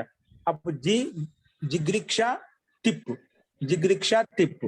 ఆ తిప్పుకి పైన చెప్పిన విధంగా తింగ్షిత్ సార్వధాతుకం ప్రకారంగా సార్వధాతుకం పేరు పెట్టుకుంటాము. సార్వధాతుకం పేరు పెట్టుకోగానే కర్తరి షప్ అనే సూత్రం ప్రకారంగా షప్ వస్తుందండి. కర్తరి షప్ ప్రకారంగా షప్ ప్రత్యయం వస్తుంది. ఓకేనా. సో షప్ వస్తుంది, జిగ్రిక్ష షప్పు తిప్పు, జిగ్రిక్ష షప్పు తిప్పు. జిగ్రిక్ష మొత్తం ధాతు అయిపోయింది సనాద్యంత ధాతువు ప్రకారంగా. తర్వాత తిప్పు తీసుకొచ్చాం, ధాతు పక్క తిప్పు వచ్చింది, లెఫ్ట్ హ్యాండ్ లో తిప్పు వచ్చింది అనమాట. ఆ తిప్పుకి జిగ్రిక్ష ధాతుకు మళ్ళీ మన షప్పు వచ్చింది అనమాట. జిగ్రిక్ష షప్పు తిప్పు. ఇప్పుడు రెండింటికి అనుబంధ లోపం చేసి షప్ ప్రత్యేసి అనుబంధ లోప, అప్పుడు ఆ మిగులుతుంది. తిప్ ఇత్యేసి అనుబంధ లోప, అప్పుడు టిప్క తీ మిగులుతుంది అనమాట. టిప్క తీ మిగులుతుంది. కాబట్టి జి గృ జిగృక్ష ఆతి, జిగృక్ష ఆతి. ఇప్పుడు అతో గుణే అనే సూత్రం ప్రకారంగా పదరూపం చేస్తే జిగృక్ష క్షాలో ఉండే ఆకారము షప్పులో ఉండే ఆకారం కలిపేస్తే జిగృక్షతి ఇది రూపం సిద్ధితి. జిగృక్షతి అనే రూపం మనకు సిద్ధిస్తున్నది. ఈ రకంగా మనం అర్థం చేసుకోవాలి. ఓకేనా? ఇక్కడ ముఖ్య సూత్రం ఏంటి? రుద విధ ముష గ్రహి స్వపి సమిష్ట ప్రకారంగా కితువత్ చేయడం వల్ల మనకు ఆ గ్రహ ధాతు గృహ సంప్రసారం చేసాం, అది ప్రయోజనం. ముఖ్య ప్రయోజనం అక్కడ అయిపోయింది. తర్వాత జిగ్రిక్షతి రూపం ఎలా తయారైందంటే ఇప్పుడు మనం ద్విత్వం చేసుకున్న తర్వాత అభ్యాసంలో ఉండేటికి మార్పులు చేసుకుంటూ ఈ రకంగా మనం జిగ్రిక్షతి అనే రూప సిద్ధిని మనం తయారు చేశామండి. ఓకేనా? ఈ రకంగా మనం అర్థం చేసుకోవాలి. జిగ్రిక్షతి అనే రూపము ఈ రకంగా తయారవుతుంది. ఇప్పుడు చెప్పండి, ఇప్పుడు చెప్పిన రూపంలో ఎవరికైనా సందేహం ఉందా? ఎలా వచ్చింది, ఏ విధంగా వచ్చింది, ఏ సూత్రం, ఈ సూత్రం యొక్క అర్థం ఏంటి, సూత్రార్థంలో కానీ రూప సిద్ధిలో కానీ రూప ప్రక్రియలో కానీ రూపంలో ఉండే విధి విధాన్ని అర్థం చేసుకోవడంలో కానీ ఏదైనా సందేహం ఉంటే ఇప్పుడు చెప్పండి. ఎవరికైనా సందేహం ఉందండి? ఓకే అండి, ఫస్ట్ ఏంటండి? బాగా అర్థమైందండి. ఓకే అండి. సో మనకు జిగ్రిక్షత రూప సిద్ధి మనకు సిద్ధించింది. సేమ్ అదే విధంగానే ఇప్పుడు మనము సేమ్ అదే విధంగా ఏమొస్తుందండి? కింద స్వప్ ధాతు కూడా సుసుప్ సతి అనే రూప సిద్ధి జాగ్రత్త తయారు చేసుకోవాలి. జిగ్రిక్షత చెప్పాను కదా, సేమ్ అదే ప్రక్రియ ఉంటుంది. అక్కడ గ్రహ ధాతు, ఇక్కడ స్వప్ ధాతు అండి. ఆ గ్రహ ధాతుకు సంప్రసనం గురువు అయిపోయింది, గ్రహలో రా ఉంది కదా, అందుకే రు అయిపోయింది. ఇంకా స్వప్ ధాతులు స్వప్లో వా ఉందండి. వాకి సంప్రసారం ఏమవుతుంది? రాకి సంప్రసారం రు అయిపోయింది, వాకి సంప్రసారం ఏమవుతుంది? వాకి సంప్రసారం ఏమొస్తుంది? ఊ వస్తుంది. అదే కదా, యా వా రా లా వీటికి క్రమంగా ఈ ఊ రు లు వస్తాయి. ఓకే, యా ఉంటే ఈ వస్తుంది, వా ఉంటే ఊ వస్తుంది, రా ఉంటే రు వస్తుంది, లా ఉంటే లిరు వస్తుంది. మనం పైన గ్రహదాతులో రా ఉంది కాబట్టి రాస్తాను రు వచ్చిందన్నమాట. ఇక్కడ ఏముంది? స్వప్, స్వప్ లో వా ఉంది, స్వప్ వా, వకాల స్థాయికి సంప్రసారం అవుతే ఊ అయిపోతుంది. అప్పుడు వాకి ఊ చేస్తే స్, సకాల హలంత ముందు నుంచే ఉంది, ఆ సకాల హలంతానికి ఊ కలిపితే సు అయిపోతుంది, సుప్ అయిపోతుంది అన్నమాట. ఏమవుతుంది? సుప్ అయిపోతుంది. ఓకే, సుప్ అయిపోతుంది. సంప్రసారం చేస్తే అప్పుడు సుప్ అని ద్విత్వం చేసుకుంటాము. ద్విత్వం చేసుకున్నాక ఏ విధంగా గ్రహాన్ని ఏ విధంగా ద్విత్వం చేసుకున్నాము, అక్కడ సుప్ అని ద్విత్వం చేసుకుంటాము. మళ్ళీ అభ్యాసం పేరు పెట్టుకుంటాము. అభ్యాసంలో ఉండేదానికి ఆది అక్షరం మాత్రమే ఉంటుంది, సు మాత్రమే ఉంటుంది. పక్కన వెళ్ళిపోతుంది హలాది శేష ప్రకారంగా. సు సుప్పు సన్ను. ఓకేనా? సు సుప్పు సన్ను ఆ రకంగా సనిప్రత్యయంగా అనుమతి లోపం చేసుకుంటాము. సు సుప్పు సా, సు సుప్పు సా వస్తుంది. ఇప్పుడు మళ్ళీ ఇదే విధంగానే ధాతు పెట్టుకున్న తర్వాత ధాతుకు అధికారానికి వెళ్ళి మళ్ళా లట్టు స్థానం తిప్పు పక్క ఉంటే ముందు మధ్య షప్ వస్తుంది. మొత్తం కలిపితే సుసుప్ సతి అనే రూపం సిద్ధిస్తుంది అన్నమాట. ఓకేనా? సుసుప్ సతి. దీంట్లో ఏం చేయాల్సిన అవసరం లేదు. కాకపోతే ఇక్కడ మనకు సుప్పు సన్ ఈ స్థితిలో కితువ చేయడం వల్ల మనకు సంప్రసారం జరిగింది. ఇదే ముఖ్య ప్రయోజనం. వచ్చి స్వపి యజాదీనాం కితి అనే సూత్రం ప్రకారంగా సంప్రసారం అవుతుందండి. తనిపత్యం తీసుకొచ్చిన తర్వాత వచ్చి స్వపి యజాదీనాం కితి అనే సూత్రం ప్రకారంగా సంప్రసారం చేసుకోవడం ముఖ్య ప్రయోజనం. మనకు సంప్రసారం చేయడమే ముఖ్య ప్రయోజనం అన్నమాట. కాబట్టి ఈ రకంగా ఇక్కడ సుసుప్ సతి అనే సూత్రంలో కేవలము రుద విధ ముస గ్రహి స్వపి ప్రత్యహ సంస్థ సూత్రం ప్రకారంగా ఇక్కడ స్వపు ధాతుకి పక్కన ఉండేటువంటి సని ప్రత్యయం కిత్వ చేయడం వలన ఆ స్వప్పులో ఉండే వకారానికి సంప్రసారం జరిగింది. సంప్రసారం జరిగితే ఏదో సూత్రంతో సంప్రసారం జరిగింది? వచ్చి స్వపి అనే సూత్రం ప్రకారం సంప్రసారం చేశాం. అందుకే స్వప్పులో ఉండే వకారానికి సు వేస్తే సు అయిపోతుందండి. ఇది ముఖ్య ప్రయోజనం. సుప్పు వచ్చింది. సుప్పు వచ్చిన తర్వాత ద్విత్వం చేసుకుంటాం. సుప్పు సుప్పు సన్ను. మళ్ళా అభ్యాసంజ సు సుప్పు సన్ను. తర్వాత ప్రక్రియ మొత్తానికి ధాతు పెట్టేస్తాము. తర్వాత షప్పు తిప్పు తీసుకొచ్చి సుసుప్ సతి అనే రూపసిద్ధి మనకు సిద్ధిస్తుంది. ఓకేనా? సో ఇదొక మనం అర్థం చేసుకోవాలి. ఇప్పుడు ఇందులో యొక్క సందేహం చెప్పండి. ధాతు ఏం తీసుకోవాలండి? స్వప్పు ధాతు అండి. స్వప్పు ధాతు. స్వప్ మరి సృష్ కింద ఎలా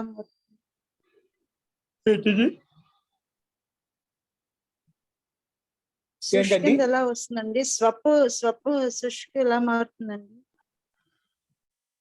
సుప్పు వచ్చిందా మనకు? ఇప్పుడు స్వప్పు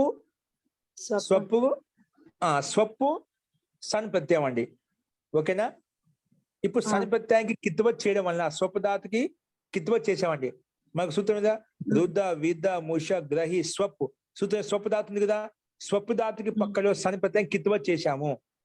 కిత్వత్ చేయడం వల్ల ఏమైపోయింది?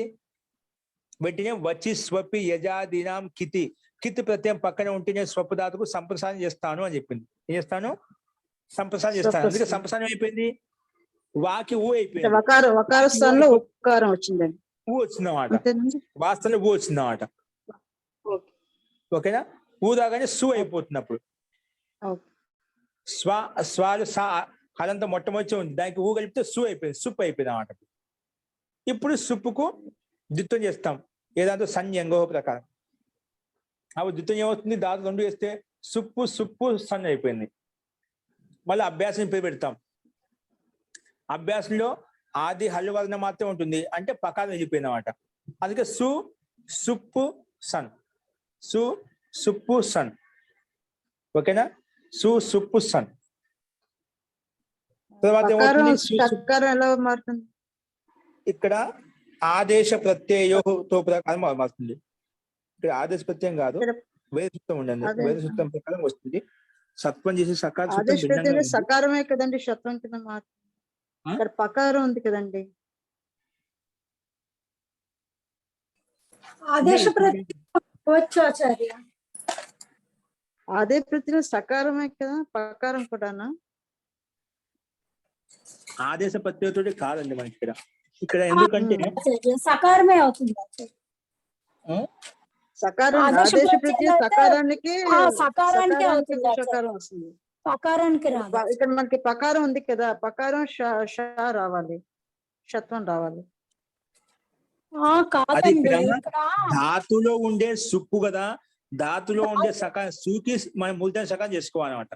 అవునండి, అదే మొత్తాన్ని సకారం అవుతుంది ఆచార్య. దానికి మూలధన సకారం అవుతుందన్నమాట. ఓకేనా? అది ఇన్ కవర్గాభ్యాం ఉత్తరస్య ఆదేశో యః సకారః ప్రత్యయస్య చ యః సకారః తస్య మూర్ధన్యాదేశో భవతి అని ఉంది ఆచార్య. అది ఈ సూత్రం ప్రకారం రాదు. దాని కింద సూత్రం చెప్పండి ఏమైనా ఉందండి? సూత్ర సంఖ్య దానికి క్రమంగా ఉందేమైనా సూత్రం ఉందా? పుస్తకం ఓపెన్ చేసిన మీరు దాని కింద ఒక సూత్రం ఉందండి. అభ్యాసానికి పక్కన ఉండే ధాతులో ఇది 8359 ఆచార్య నేను చెప్పింది. ఆదేశ ప్రత్యయోహ. అవును ఆచార్య. దీని కింద ఓ సూత్రం అదే సత్వ ప్రకారం ఒక సూత్రం ఉంటుందండి. అది నాకు గుర్తు రావడం లేదు, నేను చెప్తాను. ఇక్కడ కూడా ఇవ్వలేదు. తిరశ్చ పంచభ్య. ఓకే, ఆ సూత్రం ప్రకారంగా అభ్యాసానికి పక్కన ఉండే ధాతువుక సకాలం ఏదైతే ఉందో ఆ ధాతు సకాలం మూలధన సకాలం అయిపోతుందండి. అభ్యాసానికి పక్కన ఉండేది అభ్యాసం నుండి సుకి ఏం చేయలేదు. ఊరికి అనుబంధ లోపం చేశాం. హలాది శేష ప్రకారం పకారం మాత్రం వెళ్ళిపోయింది. సు అలాగే ఉంది. సు సుప్పు సా సని ప్రత్యేక అనుబంధ లోపం సా మిగిలింది అనమాట. ఇప్పుడు ఈ స్థితిలో అభ్యాసానికి పక్కలో ఉండే ధాతువు యొక్క సకాలానికి మూలధన సకాలం అయిపోతుంది. అసూత్ర సత్యం నేను చెప్తాను. అందుకే అప్పుడు మూలధన సకాలం అయిపోయింది అనమాట. అందుకే ఏది స్తౌతిన్యయోరేవ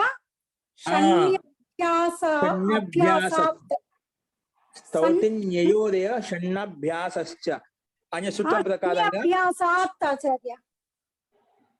షణ్ణభ్యాసాత్ అంటే అభ్యాసానికి పక్కలో స్తౌతిన్యయో అభ్యాసాత్ అనే సూత్రం ప్రకారంగా మనకు అభ్యాసానికి పక్కలో ఉన్నటువంటి ధాతు యొక్క సకారానికి మూర్ధన్య సకారం అయిపోతుంది. ఓకే, ఇది తాత్పర్యం గుర్తుపెట్టుకోండి. ఈ సూత్రం ఎన్ని వచ్చేసి కూడా అభ్యాసం 61 సార్. జీ అది చెప్తాను నేను. ఓకేనా, ఆ సూత్రం ఓపెన్ చేసి నేను తర్వాత చెప్తాను. సో ముఖ్యంగా ఇది సూత్రం ఏం పని చేసి గుర్తు పెట్టుకోండి. ఏం పని చేసిందంటే అభ్యాసానికి పక్కలో ఉన్నటువంటి అంటే సూకి పక్కలో ఉన్నటువంటి ధాతు అదే కదా, ఆ ధాతువు యొక్క సకారం మూర్ధన్య సకారం చేసినానికి సు షుప్పు సా. ఇక్కడ సన్నిప్రత్యయానికి ఆదేశ ప్రత్యయ ప్రకారంగా మన సత్వం చేయలేదండి. ఇక్కడ సత్వం రాలేదు. ధాతులో ఉండే సకారానికి మాత్రమే మూర్ధన్య సకారం వచ్చేసింది అన్నమాట. అర్థమైందా? అందుకే సు షుప్పు సా అప్పుడు కలిపితే సుషుప్స సుషుప్స అయిపోయింది. ఇప్పుడు మళ్ళీ సనాద్యంత ధాతు ప్రకారంగా దాసుని పెట్టేస్తాము. దాసుని పెట్టిన తర్వాత మన ధాతు అధికారం ఒక లట్టు స్థానంలో తిప్పు వచ్చిన షప్పు వస్తుంది. అనుమతి లోపం చేసుకుంటాము. మళ్ళీ అతో గుణే ప్రకారం కలిపితే సుషుప్సతి అనే రూప సిద్ధి మనకు సిద్ధిస్తుందండి. అర్థమైందా? అలాగే మహోదయ, ఆ సూత్రం నెంబర్ ఒకసారి చెప్తారా? ఆ సూత్రం నెంబర్ ఆమె చెప్తున్నారు కదా, నిజగారు ఒకసారి చెప్పండి. స్తౌతిన్యయోర సన్యాభ్యాసాచ 8:3:61 అండి. 8:3:61. ఓకేనా? ధన్యవాదాలు. ఈ సూత్రం ప్రకారంగా దానికి సకారం చేశాము. తర్వాత మిగిలిన ప్రతి సామాన్యంగా ఉంది కాబట్టి సుసుప్సతి. అలాగే ప్రత్యధాతుకి పిప్రిచ్చతి అండి. ఇక్కడ ప్రత్యకు సంపసానం అవుతుంది, ప్రాలు ఇక్కడ పురువు అయిపోతుందండి. ఏ విధంగా గ్రహకు గురువు అయిపోయిందో అలాగే ప్రత్యకులో ప్రాలో ప్రా ఉంది కదా, మన ప్రకృతం రుద విద మూస గ్రహి స్వపి ప్రత్యహ ధాతులో మొత్తం అంతిమ ధాతు ప్రత్యధాతుకి పక్కలో కితువత్ చేస్తుంది. కితువత్ చేయడం వల్ల ఇక్కడ వచ్చి స్వపి యజాదినాం కితి అనే సూత్రం ప్రకారం సంపసానం అవుతుంది. అంటే ప్రత్యధాతు ప్రాలో ఉండే రకానికి రూ చేస్తాం, పృచ్ఛ అయిపోతుందన్నమాట. పృచ్ఛ అయిపోతుంది. ఇక్కడ కూడా సేమ్ పైన గ్రహధాతులు ఏ విధంగా ఉదత్ వచ్చేసి రుకారంకి అకారం చేసిందో ఇక్కడ పృచ్ఛధాతులు కూడా రుకారంకి అకారం చేసేస్తున్నమాట. అప్పుడు ప్రాచ్ఛ అయిపోతుంది. మళ్ళీ సన్యత వచ్చేసి అక్కడ ఏ విధంగా అయితే గకారంకి అభ్యాసంలో ఉండే ఆకారం ఇకారం చేసేసిందో ఇక్కడ సన్యత ప్రకారంగా ప్రత్యలో పకారానికి అభ్యాసం ఉండే పకారానికి ఈకారం చేసింది. అప్పుడు పి అయిపోతుంది. పి పృచ్చు ఆ మన షప్పు తిప్పు తీసుకొస్తే పిపృచ్చతి అనే రూపం సిద్ధిస్తుందన్నమాట. స్పష్టమైనది. పిపృచ్చతి ఎలాగనేది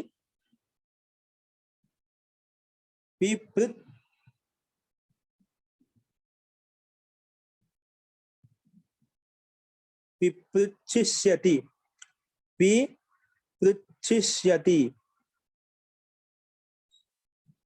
పిపృచ్చు ఈ శనకస పక్కన తిప్పు వచ్చిందన్నమాట. అంటే ఇక సని ప్రత్యయానికి ఇటు కూడా ఆగం వస్తుందండి.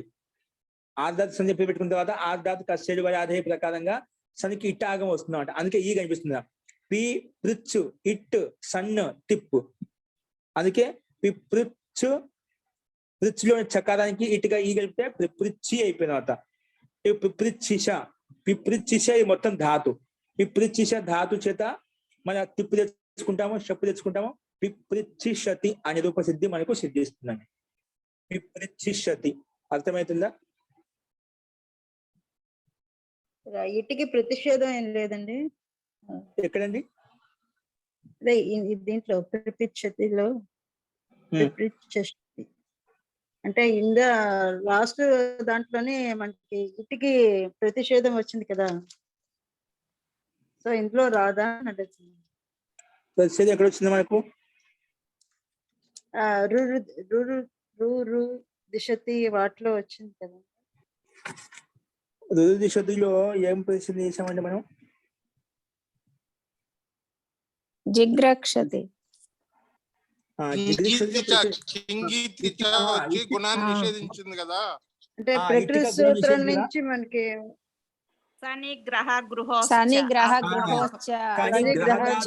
గోధాతుకి పక్కలో ఉండేటువంటి ఇట్టుకే సనికే ఇట్టు నిషేధిస్తున్నమాట. ఇది సన్న గ్రహధాతు కదా, గోధాతు కదా, మన ప్రత్యధాతు కానీ ఇక్కడ నిషేధించి రాసిస్తాం. అలాగే ఈ వస్తున్నమాట. అందుకే పిపృచ్చిష ధాతు అయిపోతుంది. ధాతు చేతమయ ధాతు సంజ్ఞ పెట్టుకొని షప్పు తిప్పు తీసుకుంటే పిప్రిచ్చిషతి అనే రూపం సిద్ధిస్తున్నామంట. ఓకేనా?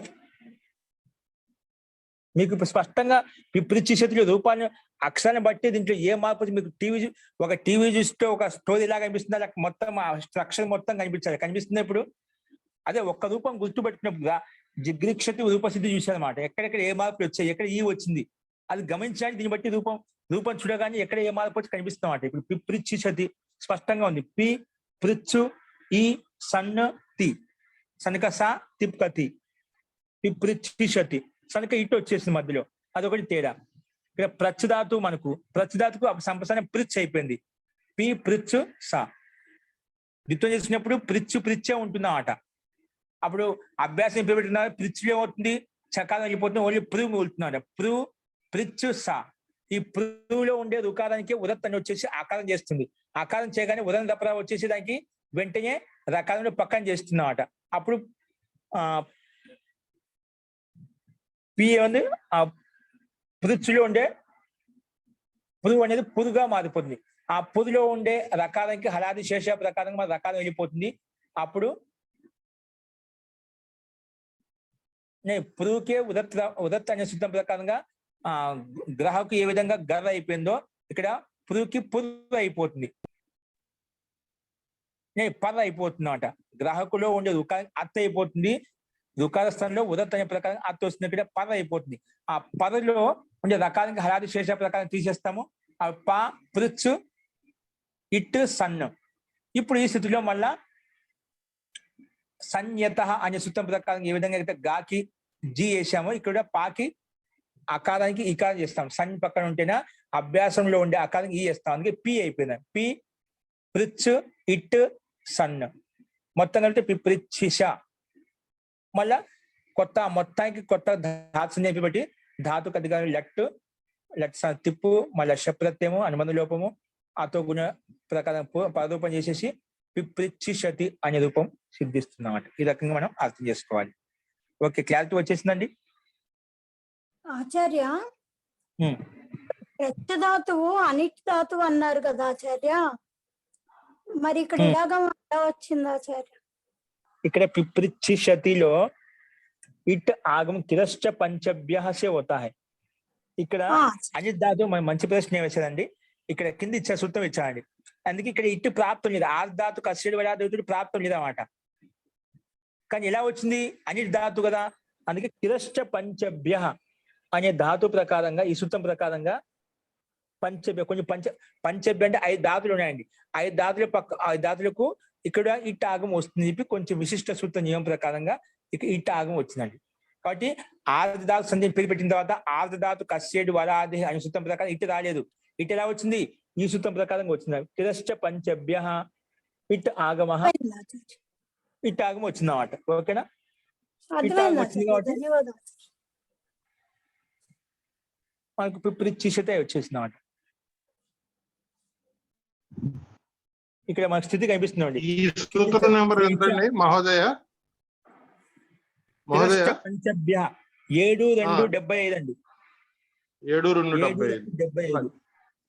ధన్యవాదాలు. ఇక్కడ మీకు స్థితి కనిపిస్తుంది కింద. స్థితి గమనించండి. పి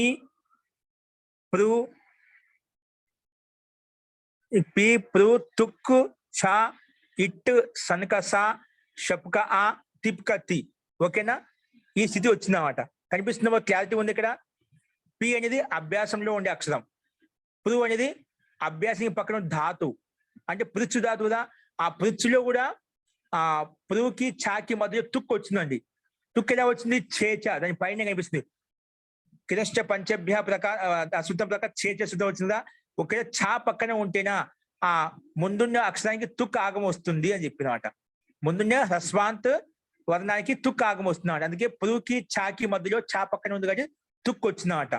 తుక్ ఆగమం చేచ సూత్రం తుక్ ఆగమంగా తీసుకొస్తున్నమాట. ఇటు ఏ విధంగా ఆగమం వస్తుందో అలాగే తుక్కు వచ్చిందన్నమాట. ఇక్కడ ఆ తుక్కు అనుబంధ లోపం చేస్తే తా పొల్లి మిగులుతుంది. ఏమిగులుతుంది, తకారం పొల్లి మిగులుతుందన్నమాట. ఆ తకారం పొల్లి మిగిలిన వెంటనే స్తోశ్చునాశ్చు అనే సూత్రం వచ్చేసి స్థుత్వం చేస్తుందండి. అంటే తకారానికి తుక్కులో ఉండే తా మిగిలిందా ఆ తకారానికి చవర్గం చేసేస్తుందన్నమాట. స్తోశ్చునాశ్చు అనే సూత్రం ప్రకారంగా స్థుత్వ సంధి అయిపోతుంది. అందుకే అది సామాన్య చకారం అయిపోతుంది, తా చకారంగా మారిపోతుంది. అంటే తవర్గ స్థానం చవర్గం వచ్చేసింది అనమాట. తవర్గం యొక్క మొట్టమొదటి అక్షరానికి చవర్గం యొక్క మొట్టమొదటి అక్షరం వచ్చింది. వస్తే అప్పుడైపోయింది పిప్రిచ్ అయిపోతుంది. పిప్రిచ్ ఇటుగా ఈ ఉంది కదా, అనంతం కాబట్టి ఈ కలిపేసింది. పిప్రిచ్చిష పక్కన షప్కా ఆ టి మొత్తం కలిపితే పిప్రిచ్చిషతి అనే రూపం సిద్ధిస్తుంది. ఓకే, ఈ రకంగా పిప్రిచ్చిషతి అనే రూప సిద్ధి కూడా మనకు సిద్ధిస్తుంది. ఇక్కడ ముఖ్యమైన సూత్రాలు ఏంటి? కిరశ్చ పంచభ్య అనే సూత్రం ప్రకారం ఇట్ట ఆగం వచ్చింది. ఇట్ట ఆగం వచ్చిన తర్వాత మళ్ళీ చేచ అనే సూత్రం వచ్చి ప్రిచ్లో అభ్యాసం పక్కన ఉండే ప్రిచ్ ధాతుకి మధ్యలో పురుకి చాకి మధ్యలో చేచ చా పక్కన ఉంది కాబట్టి ముందు తుక్ ఆగం వచ్చింది. దానికి అనుబంధ లోపం చేస్తాము. అనుబంధ లోపం చేసిన వెంటనే ఆ తకారానికి హలంతి తకారానికి స్తోశ్చునాశ్చు అనే సూత్రం ప్రకారంగా తవర్గ స్థానంలో చవర్గం వచ్చేస్తే పిప్రిచ్చిష అని వచ్చేసింది. షప్ తిప్ కలుపుకుంటే పిప్రిచ్చిషతి అనే రూపసిద్ధి కూడా మనకు స్పష్టంగా అర్థమవుతుంది.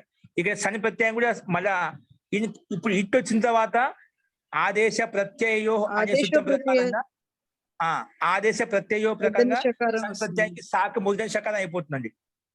శని ప్రత్యయం యొక్క సకారానికి మూర్ధన శకారం అయిపోతుంది అన్నమాట. ఓకేనా, అందుకే మూర్ధన శకారం కనిపిస్తుంది అక్కడ. అందుకే పిప్రిచ్చిషతి అనే రూపసిద్ధి మనకు సిద్ధిస్తుంది. ఓకే, ఈ రకంగా మనం రూపసిద్ధి అర్థం చేసుకోవాలి. అందుకే ప్రాక్టీస్ చేసుకోవాలి. మీకు ఆ రూపం చూడగానే ఏ మార్పు జరిగే అభ్యాసంలో ఎక్కడ ఉంది, అభ్యాసం పక్కన ధాతు ఉంది, ధాతు పక్కన శని ప్రత్యయం ఎక్కడ ఉంది, శని ప్రత్యయానికి ష ప్రత్యయం ఎక్కడ ఉంది, ష ప్రత్యయం పక్కన తి ప్రత్యయం ఎక్కడ ఉంది, అంతే మీకు క్లారిటీగా ఒక సినిమా కనిపించాలి అనమాట. ఇప్పుడు మీకు అందరికీ అర్థం అవుతుంది అనుకుంటాను. అందుకే ముందు ఒక రూపం మనకు అర్థం చేసుకున్నాం అనుకోండి, ఎక్కడెక్కడ ఏ మార్పులు జరిగాయి దాన్ని బట్టి మనకు క్లారిటీ కనిపిస్తుంది అనమాట. ఇప్పుడు మీకు పద విభాగ ప్రకారంగా పిప్రిచ్చేసేటి డైరెక్ట్ గా రూపం స్థితి చూపించిన మీకు అర్థం అవుతుంది అనుకుంటాను. ఈ రకంగా మనకు స్థితి అర్థం కావాలండి. ఎక్కడ ఏమి ఉంది పద విభాగం చేస్తే పిప్రిచ్చిషతిలో ఎన్ని మార్పులు జరిగాయి, ఎక్కడెక్కడ ఏ మార్పు జరిగింది అది మనం గమనించాలి. సో ఈ రకంగా మనము రుద విద ముష గ్రహి స్వపి ప్రచ్ఛ సంశ్చ సూత్రంలో ఉన్నటువంటి ధాతులు ఏవైతే ఉన్నాయో ఆ ధాతుల పక్కలో ఉన్నటువంటి ప్రత్యయానికి శని ప్రత్యయం కిత్వత్ చేసుకోవడం వలన ఇక్కడ సంప్రసాదం ప్రయోజనం మనం చూసాము. తర్వాత ఆ ప్రయోజనం చూసిన తర్వాత రూపసిద్ధి ఎలా వచ్చిందో అది కూడా ప్రక్రియ మనం పూర్తిగా తయారు చేసామండి. ఈ రకంగా ఈ సూత్రంలో ఉన్నటువంటి ఉదాహరణ పూర్తిగా మనము కంప్లీట్ చేసాము. నెక్స్ట్ ఈకోజెల్ అంటే ఏమిటి అనేది రేపు చూద్దామండి. ఇంకా ఈ పాఠంలో ఎదుర్కొన్న సందేహాలను కూడా మనం తర్వాత చూద్దాము. అస్తు మంత్ర పాఠ.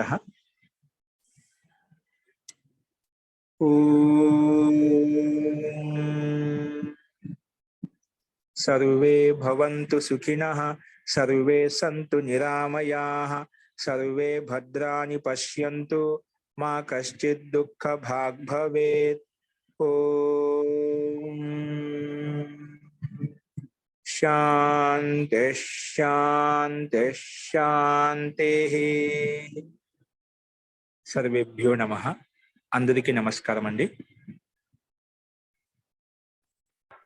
నమస్తే మహోదయ.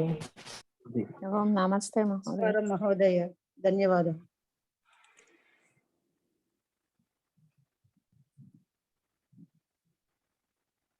ఒక సందేహాలు ఉన్నాయండి?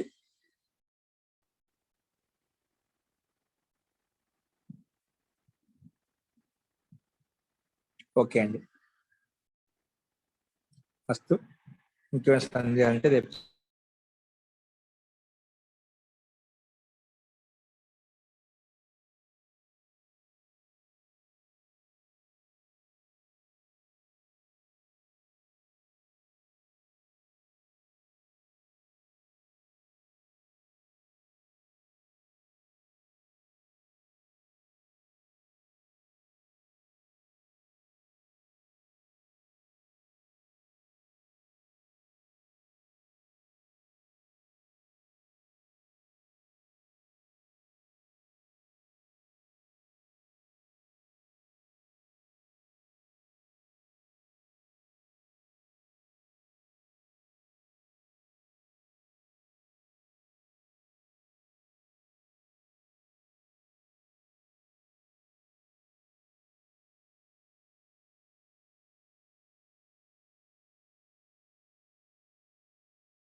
అస్తు సర్వేభ్యో నమః. సర్వేషాం శుభరాత్రి. నమస్కారం ఆచార్య. నమస్తే అండి. ఇంకా ఇక్కడ సందేహం ఉన్న వాళ్ళు మీకు గ్రూప్ లో పెడుతున్నాను. నిర్మల గారు, నీరజ గారు రాస్తున్నారు. మీరు వారిని చూసి ఫాలో కావచ్చు. వాళ్ళు ఎవరు రాస్తే వాళ్ళు పంపిస్తున్నాను. కొంచెం సహాయంగా ఉంటుంది. సహాయం కాదు, మీరు కూడా ప్రయత్నించాలి. కానీ ఎక్కడెక్కడ మార్పులు వచ్చి మనం ఇక్కడ చూసాము. వాళ్ళు కూడా మిగిలిన ప్రక్రియ ఏవైతే ఉన్నాయో అవి కూడా రాస్తున్నారు. వాటిని సహాయం తీసుకొని మీరు అర్థం చేసుకోండి. అస్తు సర్వేషాం శుభరాత్రి. సర్వేషాం శుభ భూయాత్.